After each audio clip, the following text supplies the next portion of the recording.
AEW just went crazy, apparently. That's what I've been told all morning, because not only is Tekla the brand new AEW Women's Champion, but Carl Fletcher won back the TNT Championship from Tommaso Ciampa. Let's not forget, Tommaso Ciampa only debuted a couple of weeks ago. You won't be surprised that I thought this was fun and exciting and something more wrestling companies should do, and that's what we're going to talk about today. But before we do get into it, please like the video, share the video, and subscribe. I would massively appreciate it. And don't forget, we upload content on this channel all the time, so make sure you do drop me a subscribe, which for some reason, the second time I've said that, because then you can get involved in all my content.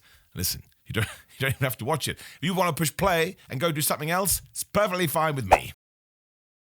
But yes, I guess we are going to go off-piste a little bit here, just because I feel like I have to make my point. We'll start with Tommaso Ciampa and Carl Fletcher. I don't see what the problem is. Like, I've had so many messages going, I can't believe AEW done this, I don't feel it. How could he possibly lose so soon? But that ignores the fact that he walked in on his debut and won the championship. I even saw some wild hot take, and more power to you, that Tony Khan must have seen the fact that Tommaso Ciampa was going after the TNT title and then booked him to win it, even though he was meant to lose it. I don't think anybody would go to that length, especially in a company like AEW where you do matches all the time, right? You do matches all the time. Sometimes you sit down to watch Dynamite and Collision, all of a sudden it's like Mr. Bob versus Mr. Skirting Board. It's like, how the hell do we even get here? I haven't even seen Bob and Skirting Board for a long old time. I just think it makes the show more interesting to watch. And if you do want to pretend, for lack of a better term, that wrestling is simulated sports, it should always, when you get this right, it should always feel like somebody could win, or this could happen, or that can happen, or given that a title's on the line, there is some jeopardy there, my favourite word. I tie it into the Premier League, right? Soccer over here for my American friends. Right now, Wolves are bottom of the league, and Arsenal top of the league. They're my team. You can now hate me. People tell me that all the time. I watch football like I watch my wrestling. I get entertainment from it, but I don't go too crazy. But Wolves, maybe not this year, because Wolves are pretty bad. No offence, Wolverhampton fans. But Wolves can always beat Arsenal, right? And Man City can always be beaten by Burnley. And we see it when you get upsets and you get shocks. And that's what makes sport so good. That's why sport doesn't need a storyline that somebody makes up, because it tells its own stories. So given that we are living in the world of make-believe, where you can write your own stories, of course you should want to push these two things together, where even though we are typing away in the background to decide directions, you also get the shock and awe of, oh my gosh, I can't believe Tommaso Ciampa's already lost that title, especially when it's in a match like this with Carl Fletcher, which I thought was tremendous. I think more companies need to do this. One of my biggest pet peeves is, probably because of Roman Reigns' 1,316-day title reign, that every single title reign has to be long, otherwise it's a bust, otherwise it's a failure. Maybe it comes down to Gunther's 666-day title reign with the IC Championship as well, and there's probably some other ones, and mostly AEW with their world titles, especially the men's world title, they're always elongated, but it shouldn't be about having a long title reign or a short title reign. It should be what serves the story, what serves the character, where do we want to be in April, what are we going to do in December, what's going on in 2027. You should always be looking to the future and trying to figure out who do we want to push, who do we not want to push, who do we want to have these belts in order to tell X, Y, and Z. I just think it was great. I think it's excellent. And given that Tommaso Ciampa really let into this idea that he loves this championship is his child, maybe he does go full cycle killer now, because do not forget, sometimes it is better for people to lose because you can tell a better story. Like, what does he do now? Where does he go next? How does he recover? Is he going to be a top guy? Is he going to be a mid-card guy? Has he made a mistake by leaving WWE and going to AEW? So I didn't mind it at all. I thought it was great. It shocked me. It got me more invested. It now means with other matches, especially when a belt is on the line, like Mark Briscoe versus Carl Fletcher in a ladder match this weekend on Collision, maybe Mark Briscoe can win it back. If he does, that's great too, because Carl Fletcher can move into the main event scene. Maybe Tommaso Ciampa does go heel and brutalizes Mark Briscoe. Of course, eventually you don't want to do the same match over and over again, but that's up to AEW to feel that. And I think you can get away with it with Briscoe and Fletcher, because Mark Briscoe said, can you believe it? We're 3 for 3. We've done a secret best of 7 series here, and it ends in Australia. I never want wrestling to be boring. And we could be sat here today talking about Tommaso Ciampa retaining that title. That's not as interesting. That's not as exciting. It's up to AEW and the creative powers that be to pay that off with their stories that we see from this point on and what we do on Dynamite and Collision going forward. But I would always put my faith in that it is going to happen, and then I will talk about it after the fact if it doesn't, because it is just professional wrestling, the least important things, and I don't want to get bogged down. But it's not a burial. I don't think there's conspiracy theories here. It's just a brave decision, given that, again, we only did just have him win the championship, but I think it gives Tommaso Ciampa way more to play with personality-wise, and I really hope he does lead into it. And really it's the same with Chris Statlander as well. Now the issue too big of a word, with the Chris Statlander reign, and I think she kind of talked about this on a podcast that went out yesterday or a couple of days ago, is that her matches were excellent. Chris Statlander had a perfect record when it came to work effort, especially in all her title defenses, but we didn't get many promos and we didn't get much characterization, and I still think no matter what the company, AEW, TNA, WWE, New Japan, you have to connect to that person first, like you always do. Now, I think given that Chris Statlander has such a good track record in AEW, she does have a connection with the fans, but when you win a world championship, it's like anything else. You want your match quality to improve, you want your promos to improve, and you want that connection to improve, because it's like any kind of job. If you see winning a championship as a promotion, you want to make sure you back that up, and I don't actually think she was given the opportunity to do so. Like a lot of the build with Tekla would happen in beatdowns after the fact, or kind of videos that we record backstage. There was no real in-ring promo time, and I think that is the most important occasion for somebody to get over in that kind of a guise, because again, you are quite literally talking to the fans, both at home and in the arena. And when you say that, some people go, and I understand these are negative Nancy's, oh yeah, but Chris Statlander's not the best promo in the world. You don't have to be the best promo in the world. I talked about this on the video yesterday when it came to Claudio Castagnoli. People equate not being the absolute best with being the worst now. It's a very black and white world in many ways. And I think that's a bit silly, because really it's about the sum of all of your parts. So Chris Statlander's going out there, she's smashing it here, she's smashing it there. She can still go out there and cut an impassioned promo that makes you believe something. And while it may not be at the level of a Dusty Rhodes or a CM Punk or a Stone Cold Steve Austin or The Rock, that would be mad to put that on them. And I'm sure you can find stuff in Chris Statlander's game where she surpasses other people, because that's how it should work. It's like a game of top trumps. But my main point I'm trying to make here is that she never really got the opportunity to do so. The last one that comes to mind, and listen, I watch a lot of wrestling, so of course I'm going to forget some stuff, so please do correct me in the comments below, is when she was kind of ending her feud with Toni Storm, and they did that backstage conversation with Renee Paquette doing the emceeing or the interviewing. That was a little bit hit and miss for me. Some of it worked and some of it didn't work, but I still think you need to capitalize on that, especially when you move into a brand new feud with Tekla. I would have just loved to have seen Chris Statlander in a ring with a microphone, give her 5 minutes, doesn't have to be a 22 Monday Night Raw start of the show promo, and just let her talk and let her speak about being the champion and what that means to her and all this stuff with Willow Nightingale and, you know, how she's going to beat Tekla, etc. I mean, even as good as the Willow Nightingale reunion was, that was kind of done in fast forward as well, and I think if you have the conversations before that, it's just another way to you to buy into the character. That's my only negative with it, though. Technically, in the World Championship, I didn't see coming at all. I kind of thought there was a larger chance once AEW booked the rematch, because I was like, Chris Statlander kind of did away with her in the first one. Not easily, but it was quite definitive. So to all of a sudden have a strap match, I was like, there must be a reason for doing this, unless we're just sort of, you know, doing a holdover pattern, which we're not doing. And hey, if it gets announced on the Collision, they're doing a third match and Chris Statlander wins it back, great. Hopefully that can be used as a catalyst to all of a sudden get her into the ring and doing promos, etc. But don't forget, you may totally disagree with me, and you may not want that from AEW. Once again, I think it's important from all promotions. It was hilarious that the Triangle of Madness ran in, and we have to do a distraction. There is no way, and I'm pretty sure the commentator said this too, that a strap match has disqualification built in. It just doesn't make any sense. Especially what they'd already done, Tekla and Chris Statlander. They'd murdered each other half to death.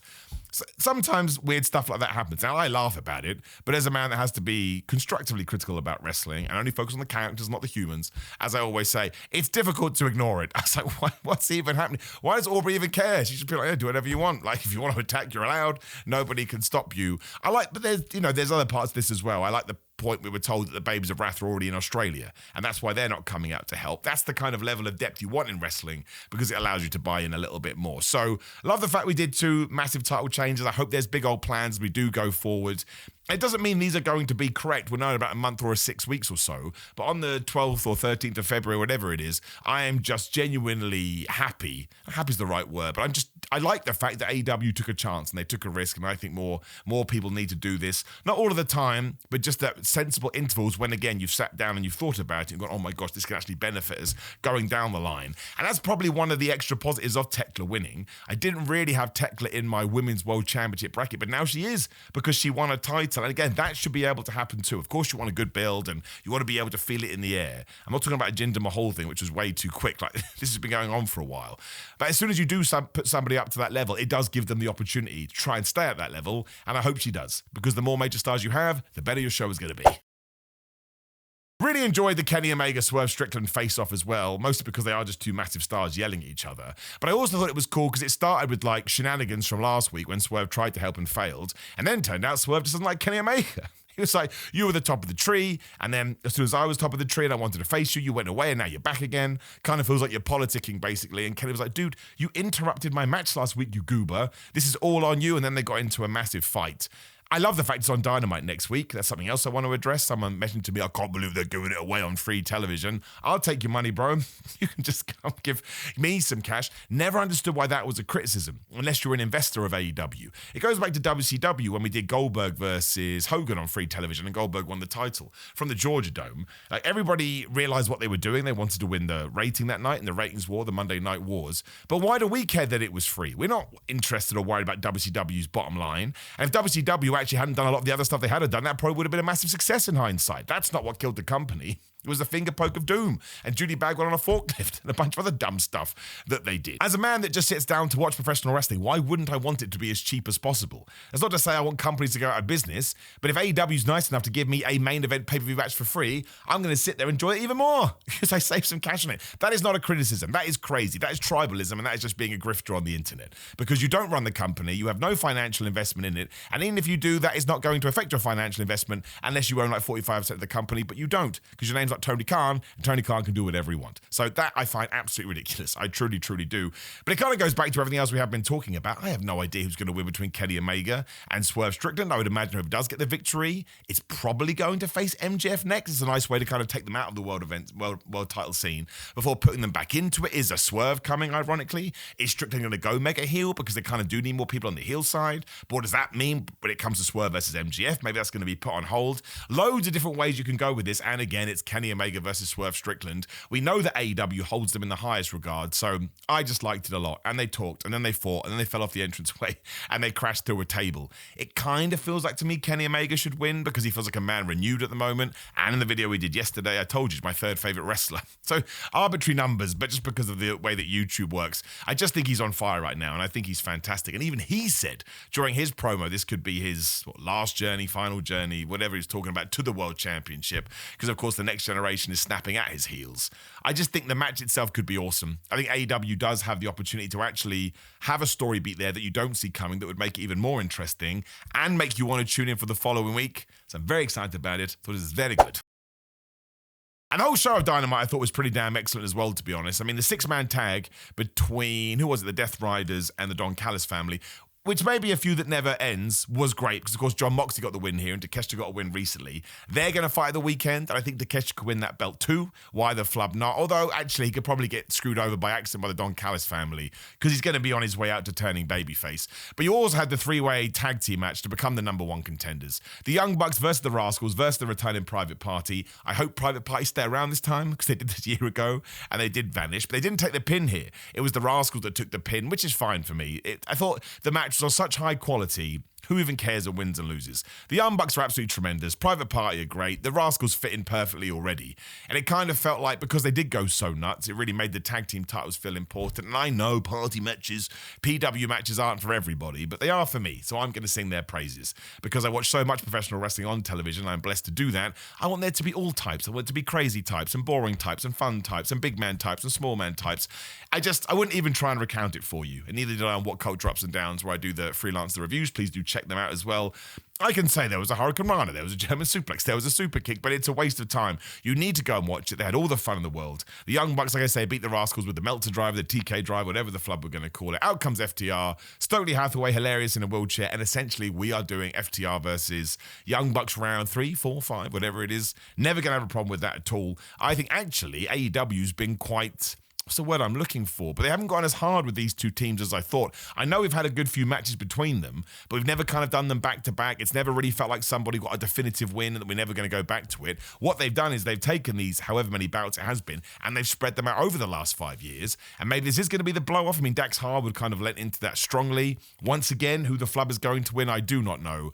I just can't get mad at FTR versus the Young Bucks when I remember a wrestling world where it wasn't even possible. It felt completely like you'd have to go to an alternative reality to get this. And now we are just getting it on television. There was something else that happened on this show where two people squared off and was like, how the flub have we got here? So it was super duper exciting. So excellent stuff. The Young Bucks versus FTR, which I presume will be at the pay-per-view. I'll have no idea what's going to happen. And you can have the Young Bucks win. And then maybe that's when you do the rematch. They actually do back-to-back matches, but they're just so damn good together. They have great chemistry. They should be teaching science.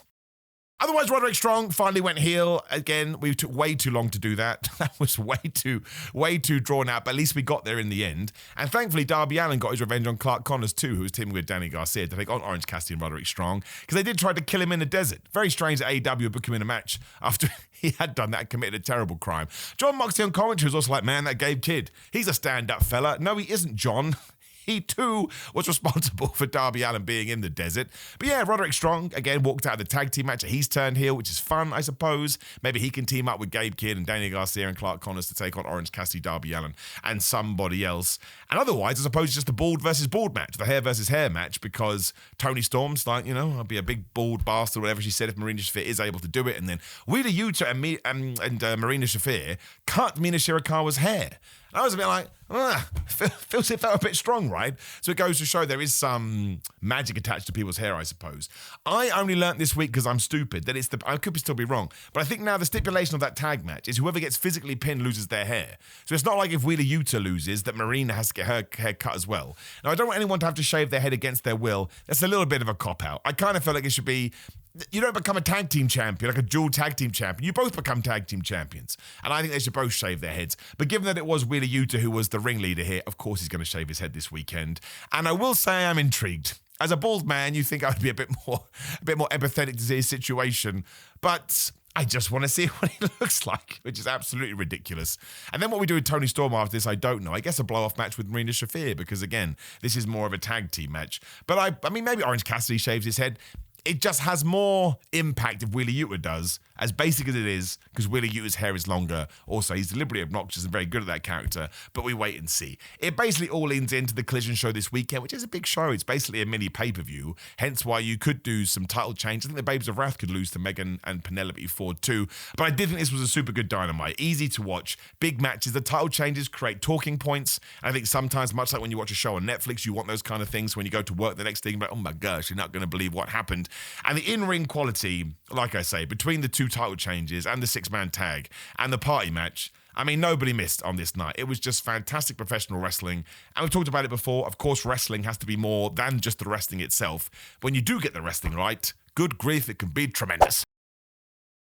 Now listen, you will have different opinions to me, so please do drop me a comment below before you like the video, share the video, and subscribe. Click the video on the screen, which is my current 10 wrestlers in the world right now. These are my favorites, based on sometimes no rhyme or reason. I want to hear yours as well. I think it's important.